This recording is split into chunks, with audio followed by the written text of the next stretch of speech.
오늘도 아침부터 오후까지 자주 뵈서 좋습니다. 오늘 이 시간도 우리가 함께 하나님 말씀으로 나눌 때에 하나님 주시는 그 지혜와 또 하나님 주시는 그 방법, 하나님 나라의 방법을 우리가 마음에 품고 또 이번 주부터 시작되는 이번 주 또 하나님의 가르침으로 살아가기 다짐하는 저와 여러분들 되시기를 예수님의 이름으로 축복합니다. 오늘 특별히 이 말씀은 제가 중고등부 그리고 청년부 연합 수련회 때 했던 말씀을 조금 정리해서 다시 한번 하려고 합니다. 오늘 나누려고 하는 이 포인트가 제가 또 오늘 드리고자 하는 포인트와 참 비슷하고 또 오늘 이 말씀을 꼭 함께 나누고 싶다라는 생각에 이 말씀을 또 가지고 왔습니다. 오늘 제목 야망으로 낭만을 살아내는 성도들이 다 될 수 있기를 예수님의 이름으로 축복합니다. 요즘 현실 이 상황들을 보면 참 예전에 비해서 없는 것들이 많은 것 같습니다. 뭐 여러 가지 개념들, 또 특별히 뭐 사랑, 뭐 정의, 도덕, 뭐 기본적인 여러 가지 개념들이 참 많이 사라졌다. 제가 어릴 때 또 여러분들이 어릴 때 막 이런 것들 우리가 특별히 막 생각하지 않더라도 우리가 당연하게 여겼던 요소들이 많이 사라진 것이 지금 이 시대일 겁니다. 그런데 그 중에서도 유독 이 낭만이라는 게 없어진 시대가 아닌가 싶습니다. 낭만이 무엇일까요? 일반적으로 뭐 사전적 의미를 보면 뭐 감성적으로 또 분위기나 현실의 딱딱함과 지루함을 벗어나 아름답고 감미로운 것을 추구하는 태도와 마음가짐이다라고 이렇게 정의를 하는데요. 결국은 현실에 얽매이지 않고 자유로운 꿈과 자신이 가지고 있는 그 이상을 추구하는 그런 정서와 분위기를 낭만이라고 표현을 합니다. 그런 맥락에서 보자면 저는 이 낭만의 시대를 좀 살아왔던 것 같습니다. 제가 참 이 복받은 세대라는 거 느끼는 게 뭐냐면요, 저는 아날로그와 디지털을 둘 다 겪은 사람입니다. 그래서 제가 어릴 때는 참 이 아날로그적인 모습들이 많았는데요, 지금 보니까 또 완전 이 스마트 시대로 넘어갔지 않습니까? 제가 어렸을 적에 그 촌에 있을 때 참 지금 생각하면 그때가 참 낭만이 많았던 것 같습니다. 뭐 예를 들어 가장 뭐 대표적으로 내가 주변에 있는 사람들하고 연락을 할 때 우리는 어떤 요소들을 취합니까? 지금은 뭐 전화 하나면 다 해결이 되지만 그때는 휴대전화도 없었습니다. 제가 어렸을 적에 휴대전화도 이제 막 뭐 0162니 뭐 이러면서 뭐가 생겨가지고 연락이 하기가 쉽지가 않았고, 그 당시 친구 집에 연락하여 놀자라고 약속을 잡으려면 친구 집에 전화해가지고 엄마 아버지 만나가지고 누구 바꿔달라 해가지고 일정 잡아가지고 하는 굉장히 불편했지만, 그때 그렇게 약속해놓고 기다리는 시간이 얼마나 그렇게 기다려지던지요. 그리고 또 등교도 마찬가지입니다. 등교하는 시간도 기본 30분, 저희 집에서 학교까지 걸어가는 시간이 30분, 버스도 없습니다. 동네에 있는 차량은 오픈카들밖에 없었습니다. 경운기, 트랙터, 이런 것들밖에 없어서 학교까지 가는데도 기본 3, 40분. 근데 그 시간이 얼마나 좋았는지, 걸어가면서 주변에 뭐가 있는지 사실 뭐가 없었습니다. 논밖에 없었는데 이쪽 논에는 오늘 뭐가 생겼네, 저쪽 논에는 뭐가 폈네, 저거 못 보던 건데 이러면서 그 30분 왔다 갔다 하는 그 1시간, 2시간을 기본적으로 주변을 살펴보면서 다닐 수 있는 시간이 되더라라는 거죠. 뭐 여가 생활도 마찬가지지 않겠습니까? 지금은 뭐 컴퓨터 게임이나 핸드폰 게임 요 하나만 있으면 모든 게 해결이 되지만, 그때 얼마나 그 할 게 없는 그 상황 가운데서 할 거를 만들어서 놀러 다녔는지. 또 뭐 연애 부분에도 우리 요즘은 뭐 그냥 내니 좋아한다 그러면 알았다 하고 뜨겁게 사랑하다가 뭐 한 일주일 뒤에 끝내자, 알았다 이러고 또 끝내, 뭐 이런 이제 시대가 되었는데, 그때는 어떻습니까? 내가 누구 좋아하는 사람이 있으면 마음을 가지고 편지를 쓰고 또 뭐 종이학을 만들다든지 뭐 목도리를 뜬다든지 뭐 다 해보셨잖아요. 다 그런 거 하면서 참 이 사람을, 내가 누군가를 사랑하는 이 마음의 감정 또한 그런 것들을 통하여 그런 낭만적인 모습들을 살아내왔다라는 거죠. 이런 요소들은 우리가 한번 생각해 보면 바쁜 이 시대를 살아가는 이 현실, 이 현대와는 달리 공통적으로 어떤 공통점이 있습니까? 기본적으로 이 모든 것들은 호흡이 느리다라는 거예요. 시간이 오래 걸리고 기다려야 하고, 그만큼 그러다 보니까 내가 정성과 마음이 더 쏟게 되고, 그리고 거기에 대한 피드백이 바로바로 오지 않기 때문에 설렘으로 기다리는 것. 그 모든 천천히 흘러가는 그런 시대적 분위기를 지금 이 시대, 그때는 몰랐는데 지금 이 빠르고 효율적인 것만을 추구하는 이 시대를 살아본 우리 입장에서 봤을 땐 그 시대가 낭만이 있더라라는 거죠. 그런데 이 낭만적인 모습에서 가장 중요한 것이 뭐냐면요, 우리가 단순히 이 낭만을 가지고 삽시다, 낭만적인 삶을 추구하며 삽시다라고 말을 함에 있어서 가장 중요한 것은 그 낭만이요, 우리가 살아낼 때 낭만이 된다는 거지, 우리가 말로만 낭만을 살아냅시다, 낭만을 가지라, 낭만적으로 살아봐라, 낭만을 한번 품어봐라 라고 말만 하고 행동하지 않는다면 그것은 망상으로 그친다라는 겁니다. 그 낭만을 살아내지 않는다면 우리는 망상주의자가 될 뿐이다라는 거죠. 그러니 낭만을 우리가 품고 그 낭만을 살아내는 것, 이것이 우리가 추구해야 할 삶의 모습이다라는 겁니다. 그렇다면 이 낭만을 살아내기 위해서 꼭 필요한 게 무엇이냐라는 거죠. 제가 촌에서 그렇게 열심히 낭만적으로 살다가 중학교 3학년 때 다시 부산으로 넘어왔습니다. 3학년 이제 학교로 넘어와가지고 학급 회의를 하는데, 그때 우리 학급에 있는 급훈 뒤에 크게 하나가 박혀 있는데 그 급훈이 뭐였냐면 Boys be ambitious. 그때 그게 뭐 그렇게 유행이었나 봅니다. 탁 박혀 있는 게 뜻이 무엇입니까? 소년들이여 야망을 가져라. 그때는 뭐 아무것도 모르니까 뭐 야망을 가지라 해가지고 뭘 가지긴 해야 되는갑다 이러고 그냥 넘어갔는데요. 어떤 목표나 꿈을 이루기 위해서 품는 강렬한 열망이나 포부를 우리는 야망이라 하지 않습니까? 그 야망을 소년들이여 가지라. 그 당시에는 참 도전이 되는 말이다라고 그냥 넘어갔는데, 제가 이 말씀을 준비하면서 정확하게 이 말이 어디서 왔는지를 한번 찾아봤습니다. 누군가가 했으니까 당연히 이 유명한 말이 됐지 않겠나 싶어서 찾아보니까 이 말은요, 옛날 1800년대 윌리엄 스미스 클라크라는 이 미국의 교육자이자 농학자가 했던 말입니다. 이 사람이 당시 일본의 이 메이지 정부, 이 전쟁으로 인하여 황폐해지고 젊은 세대가 마치 전쟁 이후에 황폐해진 땅 가운데서 희망 없이 살아가는 그 시대가 있었다라고 합니다, 일본에서. 그런데 그래서 그런 상황 가운데 젊은이들이 아무 목표도 없고 그냥 우리가 뭐 해봐야 뭐 전쟁밖에 더 하겠나, 뭐 배울 필요가 뭐 있겠나, 그냥 이렇게 살다가 시키는 대로 뭐 끌려가면 끌려가고 전쟁하라면 전쟁하고, 그렇게 아무 희망과 목적 없이 살아가던 그 지역에 일본 정부의 요청으로 홋카이도에 있는 삿포로 농학교에 초대 교장으로 부임했던 사람이 바로 이 사람이다라는 거죠.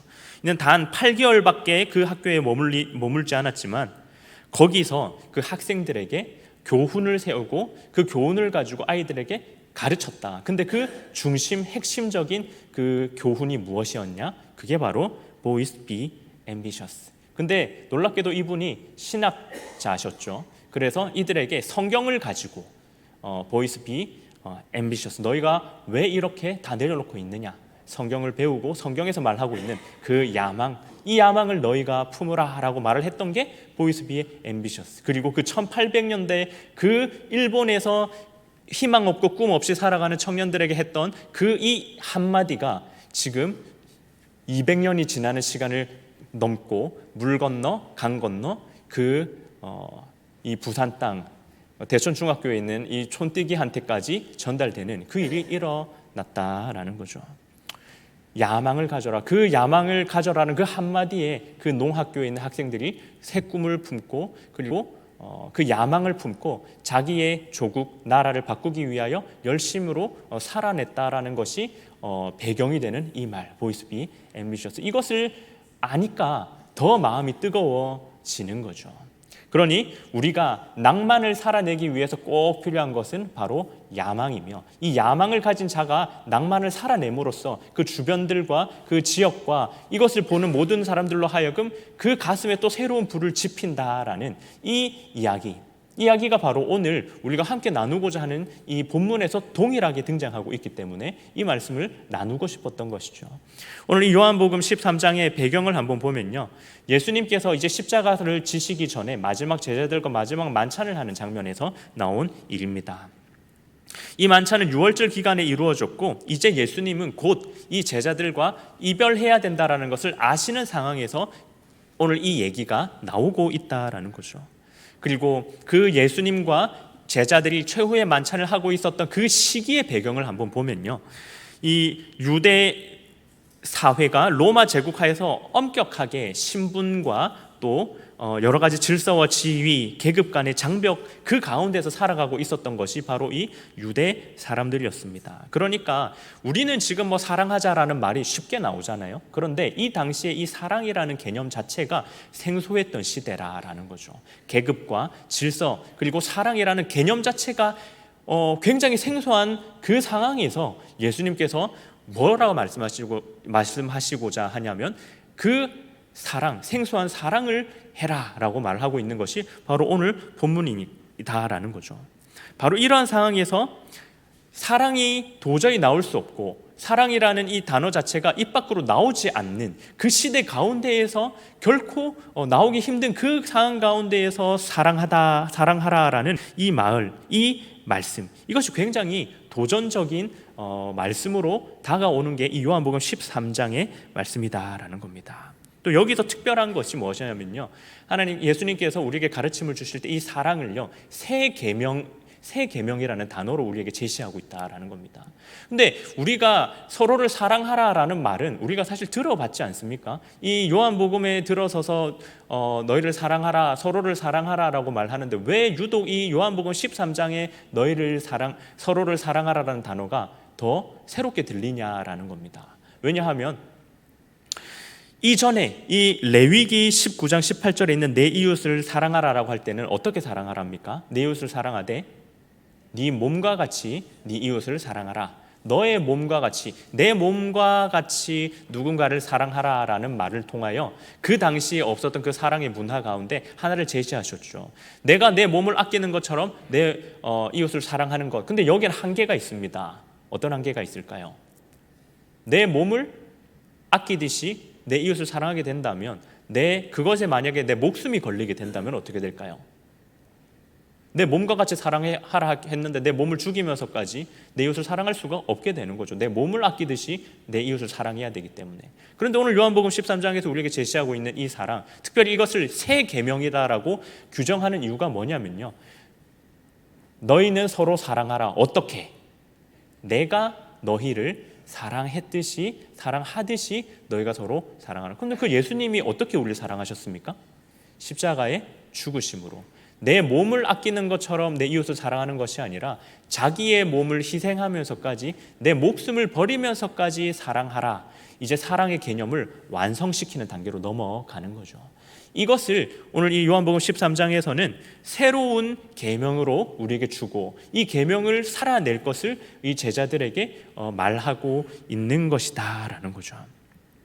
조건적인 사랑, 내 몸, 내가 이웃을 사랑하되 내 몸과 내 생명을 아끼는 그 과정, 그 범위 안에서 사랑하라가 아니라 완전한 자기 희생적인 사랑, 용서하고 섬기고 끝까지 포기하지 않는 그 사랑, 이것을 내가 너희에게 새로운 계명으로 주노니 너희가 이 계명대로 살아갈 것이다 라고 명령하는 것이 오늘 요한복음 13장의 내용이다라는 거죠. 오늘 말씀을 통하여서 우리는 분명히 발견할 수 있는 게 뭐냐면요, 예수님도 굉장히 낭만적인 사람이다라는 거죠.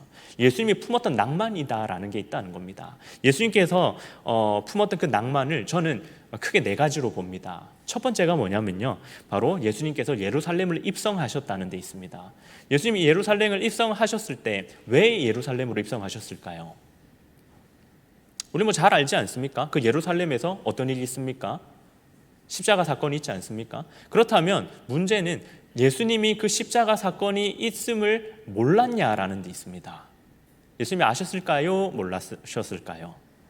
아셨다라는 거죠.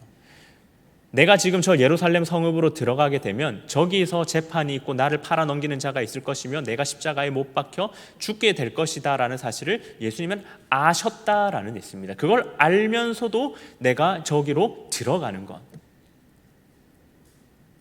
내가 죽을 거라는 걸 알면서도 그 길을 내가 자처해서 들어가는 것, 하나님의 그 언약, 그 약속을 성취하기 위하여 알면서도 거기를 들어가는 것, 이것이 바로 예수님의 첫 번째 낭만이었고요. 두 번째 낭만이 뭐냐면요, 제자들의 발을 씻기셨다는 데 있습니다. 오늘 본문을 보면 제자들의 발을 하나하나 다 씻겨주는데 문제는 뭐냐면 이 발을 씻기는 자가 원래 누가 하던 일이냐라는 겁니다.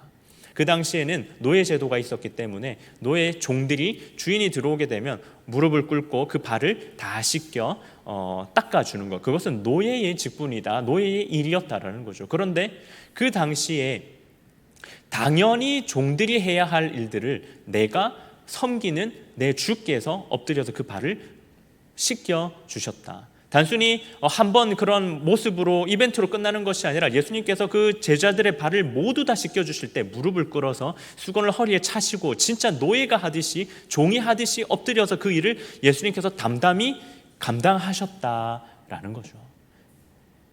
그리고 세 번째 낭만 포인트는 뭐냐면 그 예수님께서 편견 없이 모두 다 행하셨다라는 데 있습니다. 그 제자들에 누가 있었을까요? 그 제자들에게는 예수님을 팔려고 하는 가룟 유다도 있었고요, 예수님을 십자가 사건 가운데 모른다 3번이나 부인했던 베드로도 있었다라는 겁니다. 그럼에도 불구하고 예수님께서 그 모든 것을 아심에도 불구하고 그 모든 제자들의 발을 손수 씻기셨다. 다 알면서 그 발을 씻기셨다. 세 번째 낭만이고요. 네 번째가 이제 십자가 사건이죠.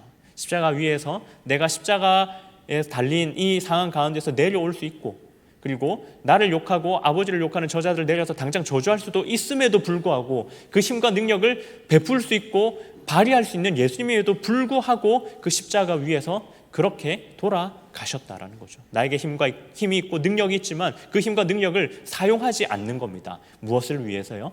하나님 아버지의 약속과 언약을 성취하기 위하여.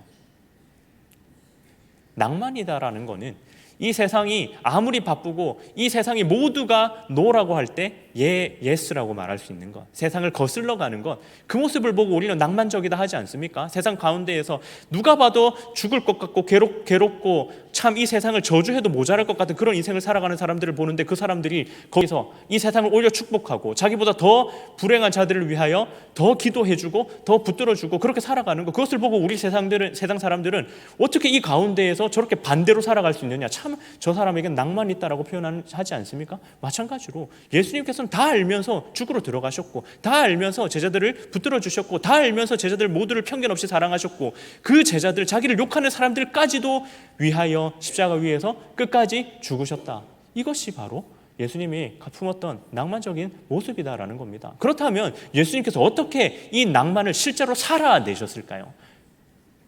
예수님이 품고 있었던 한 가지 야망이 있었기 때문입니다. 그 야망이 무엇이냐면 바로 사랑이다라는 것이죠.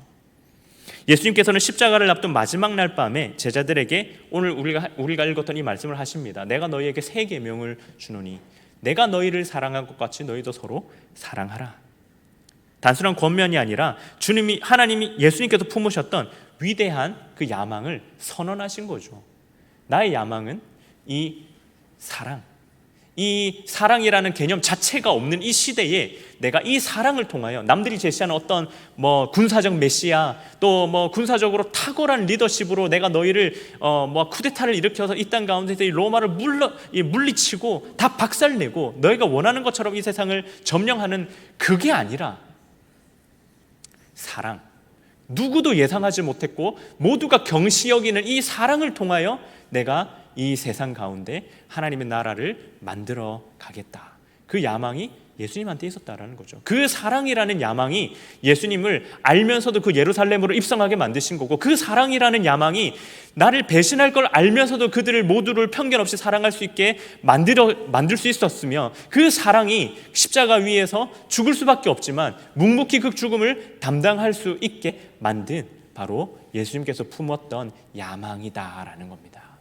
그럼 그 야망을 통하여 예수님께서 우리에게 하고자 하는 말씀이 뭐냐는 거예요. 너희도 동일하게 이 야망을 품으라라는 거죠.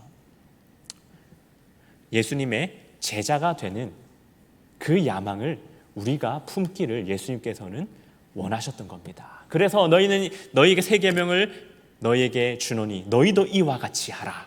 내 제자가 되라라는 거 아닙니까? 그래서 오늘 본문을 이후에 그리스도인이라는 이 공식적인 표현이 생기지 않습니까? 그리스도인, 예수님을 따르는 자들, 예수님의 제자지 않습니까? 그 모습으로 그 야망을 가지라. 우리에게 제시하고 있는 겁니다. 이 땅 가운데에서 우리가 다른 것으로 똑같이 세상이 추구하는 것대로 그 추구하는 방법 가지고 우리가 살아가게 된다면 우리는 세상에 할 수 있는 것이 아무것도 없습니다. 왜냐하면 세상에 능력 있는 사람이 얼마나 많고 자기들만의 가지고 있는 그 뭐랄까요? 그런 돈과 권력과 명예 그런 것들이 많은 사람들이 얼마나 많아요. 이 세상 가운데서 그것으로 우리를 드러내고 교회를 드러내고 하나님의 사랑을 결코 완성할 수 없습니다. 이 시대 가운데 우리가 하나님의 제자임을 드러내는 것, 하나님의 나라를 확장할 수 있는 유일한 방법은 바로 하나님의 제자로, 예수님의 제자로 살아가는 것.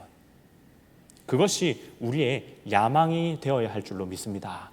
우리가 무슨 일이 있더라도 어떤 상황 가운데에서도 내가 예수님의 제자다, 무조건 이 예수님의 제자로 살아내겠다라는 이 다짐과 야망이 있으면 어떤 상황에서도 내가 지혜로운 생각과 판단을 할 수 있게 된다는 것이죠. 내가 어떤 선택의 기로에 놓였습니다. 세상은 이것을 하라고 세상의 방법들을 여러 가지를 제시하는데 거기서 내가 넘어가지 않을 수 있는 유일한 방법이 무엇입니까? 내 안에 있는 그 야망, 예수님의 제자로 살겠다라는 그 야망이 내 자리에 자리 잡고 있으면 내가 그 길에서 그 정도에서 벗어나지 않을 수 있는 지혜가 올 것이며 그것을 통하여 하나님 나라가 확장된다라는 거죠. 다른 사람들은 이러한 모습으로 세상의 방법대로 이 세상에 하나님을 전수하고 정말 세상의 방법대로 교회를 알리고 세상의 방법대로 하나님을 전하려고 하는 시도들을 하는데 저 사람은 진짜 뭔데 저렇게 올곧게 세상이 다 이렇게 가는데 진짜 고지식하게 저 길을 가네. 처음에는 욕할지 모르겠으나 그 길이 계속된다면 세상 사람들은 그것을 보고 깨닫게 된다는 거죠. 저게 낭만이구나. 모두가 이 길을 갈 때 이 길을 정도로 가는 저 사람이 진짜 성도고 저 사람이 진짜 낭만이 있는 사람이구나를 비로소 나중에 깨닫게 된다라는 거죠. 그렇기 때문에 우리는 세상의 소유와 성취를 세상의 방법들을 쫓아갈 것이 아니라 그렇게 그냥 물 흐르듯이 이 세상이 추구하는 효율적인 신앙생활을 효율적인 우리의 인생을 살아가는 것이 아니라 때로는 고지식해 보이지만 하지만 그것이 낭만이 있는 것처럼 우리가 이 정도로 이 길을 꿋꿋이 걸어가는 예수님의 제자들로서 다 걸어가는 그런 야망을 품을 수 있는 그런 저와 여러분들 다 될 수 있기를 예수님의 이름으로 축복합니다. 사랑하는 성도 여러분, 진정한 야망은 높이 오르는 것이 아니라 더 깊이 낮아지고 더 깊이 사랑하는 것인 줄로 믿습니다. 이 세상의 박수와 명예보다 예수님의 사랑을 실천하며 예수님의 제자로 살아가기 위한 야망을 품는 저와 여러분들 될 수 있기를 축복합니다. 그것을 통하여 그렇게 구별된 세상과 구별된 모습을 통하여 세상 사람들에게 이게 예수님의 제자의 모습이며 이게 성도의 낭만의 모습이다라는 것을 제시할 수 있는 저와 여러분들 되시기를 축복합니다. 말씀을 정리하겠습니다. 오늘 이 오후 예배에 제가 드리고자 하는 말 그리고 이 본문에서 우리에게 제시하고자 하는 포인트는 명확합니다. 낭만이 있는 성도들 그저 그렇게 살아가지 마시기를 바랍니다. 낭만을 품고 그 낭만을 살아내는 실력이 있는 성도님들 될 수 있기를 축복합니다. 근데 그거 아십니까? 우리가 낭만을 가지고 낭만을 살아내자라고 이렇게 제시를 하지만 이미 우리 성도들에게 낭만이 있습니다. 그리고 그 낭만을 살아내는 성도들입니다. 저는 그걸 또 이번 주에 느꼈습니다. 뭘 느끼냐면요. 성도님들 저를 보면서 이제 인사로 이렇게 하시죠. 요즘 담임 목사님 안 계신데 힘들지 않습니까? 이번 주에 보니까 설교가 많던데 참 힘드시겠습니다. 기도하겠습니다. 자기들이 더 힘들면서 여러분들이 더 힘들거든요. 여러분들은 일주일 내내 열심히 살아내고 주일까지 와가지고 여기서 헌신하고 섬기지 않습니까? 제가 볼 땐 여러분들이 더 힘들어요. 근데 저보다 더 힘든 사람이 저에게 와서 저를 힘들지 않냐라고 걱정해주고 기도하겠다라고 말해주는 것. 세상 사람들은 죽는 소리 내지 않습니까? 하루하루 죽을 마시고 괴롭고 내일 또 이런 삶이 반복되고 세상이 저주스럽고 그런데 세상은 자기만 좀 봐달라. 내가 제일 힘들다 이 세상아 라고 외치는데 그 자기만 봐달라라고 하는 세상 가운데서 여러분들은 남을 걱정하고 있는 거죠. 이미 우리 성도들은 남을 위하여 기도해 줄 수 있는, 또 이 사랑이 없는 세상 가운데 누군가를 사랑하기 위하여 다짐한, 그리고 그 모습이 나도 모르게 입 밖으로 나오는 그런 낭만의 삶들을 살아가고 계시는 분들이다. 여기에 대한 자긍심을 가지시길 바랍니다.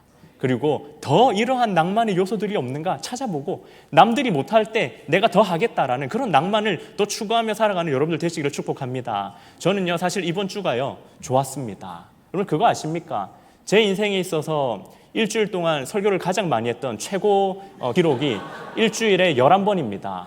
근데 이번 주 제가 설교를 지금 이 설교까지 몇 번 하는지 아십니까? 11번입니다. 그 수요일에 실버대학만 방학을 안 했더라면 12번으로 제가 신기록을 세울 수 있었지만, 안타깝게도 아쉽게도 방학을 해가지고 공동 1등을 하게 됐습니다. 근데요, 저는 좋아요. 하나님이 이 정도까지 할 수 있으니까 나한테 기회를 주시는 것이고, 당회가 신뢰를 하기 때문에 이런 기회를 주시는 것이고, 성도님들이 신뢰를 하시기 때문에 쫓아내라는 말을 안 하시는 거죠. 저는 이 모든 것, 남들이 볼 때 힘들지 않냐라고 제시할 때 저는 힘들지 않다라고 말할 수 있는 것, 이게 말씀 사역자의 낭만이라 생각합니다. 말씀을 많이 하면 저는 좋죠. 근데 힘들긴 합니다, 솔직히. 힘들긴 한데 그래도 힘들지만 입 밖으로 힘들다라는 말 안 하고, 좋습니다, 더 할 수 있습니다, 시킬 때 거부하지 않고 할 수 있습니다라고 말할 수 있는 거, 저는 이게 낭만이라 생각합니다. 여러분들의 낭만적인 요소들도 많아졌으면 좋겠어요. 성도들 옆에서 야 힘들제라고 할 때 야 그래 씨 힘들어 죽겠다 이게 뭐냐 이렇게 하는 게 아니라, 힘들지만 더 할 수 있는데 더 해봐라 이런 식으로 말할 수 있는 것, 이게 여유이며 이게 실력이고 낭만이지 않을까요? 우리 성도님들의 모든 인생의 여정 가운데 이런 낭만적인 모습들이 넘치는 성도님들 되시기를 축복합니다.